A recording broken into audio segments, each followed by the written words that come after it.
नमस्कार दोस्तों, स्वागत है आप सभी को एक नया वीडियो में। दोस्तों, गर्मी का मौसम आ चुका है और गर्मी का मौसम में आपके घर में जो पंखा होता है ना, ये सीलिंग फ़ैन, मैं आज सीलिंग फ़ैन के बारे में बात करूंगा। टेबल फ़ैन होता है, स्टैंड फ़ैन होता है, बहुत सारे फ़ैन होता है, लेकिन सीलिंग फ़ैन जो होता है वो ज़्यादा घर में होता ही है और ऊपर से लटका हुआ होता है। तो ये जो सीलिंग फ़ैन है, जो आजकल के नया टेक्नोलॉजी है, जो इसके अंदर ब्लूटूथ भी आता है, कंट्रोलर भी आता है, रिमोट सिस्टम, वो वाला नहीं है।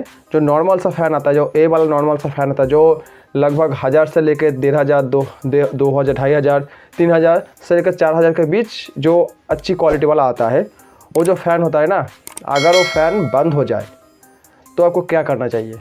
जब फ़ैन बंद हो जाए तो तुरंत आप किसी मैकेनिक से बात करने से पहले कुछ चीज़ें हैं जो आपको जान लेना ज़रूरी है, ध्यान देना ज़रूरी है। देखिए दोस्तों, जो मैकेनिक होता है, मान लीजिए आपको बीमारी हुआ है, कुछ पेट का दर्द हुआ है, आपने कुछ ट्राई नहीं किया, खुद से कुछ ट्राई नहीं किया। मान लीजिए कि आप ज़्यादा पानी पी लेते तो आपका पेट ठीक हो जाता, लेकिन आप डॉक्टर के पास चले गए और डॉक्टर को पता है कि अगर ये ज़्यादा पानी पी लेगा तो पेट दर्द ख़त्म हो जाएगा, लेकिन फिर भी आपको दवाई दे देगा, क्योंकि उसका ड्यूटी है, उसका काम ही है कि कुछ दवाई सेल हो जाए, उसको कमीशन मिलता है। ठीक है, क्योंकि एक मैकेनिक और डॉक्टर जो भी है, ये सबका एक ही काम है, तो आपको कुछ ना कुछ पकड़ा जरूर देगा, इसका चार्ज भी ले लेगा। मान लीजिए कुछ दवाई नहीं दिया, लेकिन आपको चार्ज तो ले ही लेगा। इस तरह से किसी मैकेनिक का बुलाते हैं, आपका पार्ट्स कुछ ख़राब हुआ नहीं, लेकिन आपको चार्ज कर ही लेगा, तो आपको क्या करना चाहिए? देखिए दोस्तों, जब आपका फ़ैन ख़राब हो जाता है तब आपको दो चीज़ करना चाहिए। पहली चीज़ तो देख लीजिए, एक लैम्प लीजिए, एक होल्डर और वायर वाला, ठीक है। होल्डर के सामने एक लैम्प लगाइए, उसके बाद उस होल्डर को, जो उसके थ्रू फैन के अंदर पावर गया है ना, उस वायर को आप निकालिए और उसके अंदर जो होल्डर है उसको कनेक्ट कर दीजिए, ठीक है। उसके बाद आप पावर देके देखिए कि लैम्प जल रहा है कि नहीं। अगर लैम्प जलता है तो भाई ठीक है, अगर नहीं जलता है तो आप रेगुलेटर को चेक कीजिए, रेगुलेटर ख़राब तो नहीं है।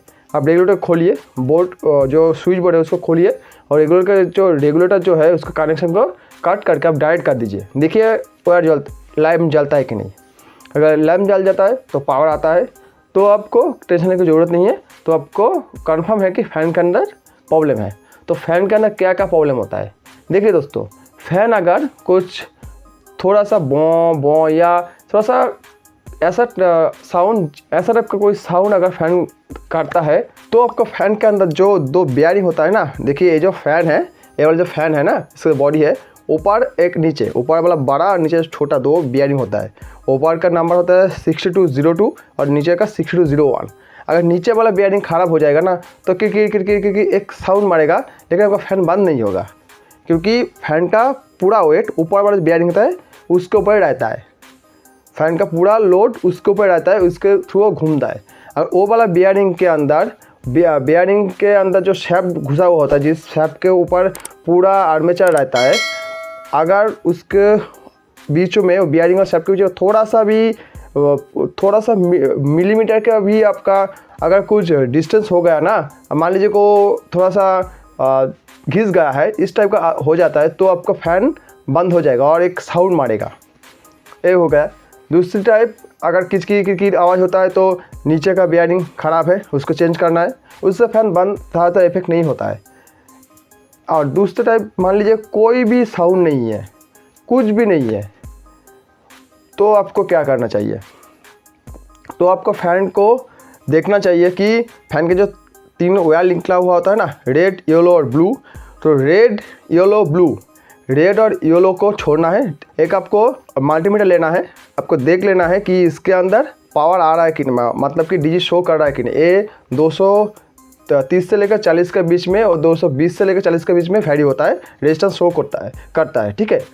और दूसरी कॉइल में भी थोड़ा सा कम होगा, 5-10 कम होगा, लेकिन आएगा।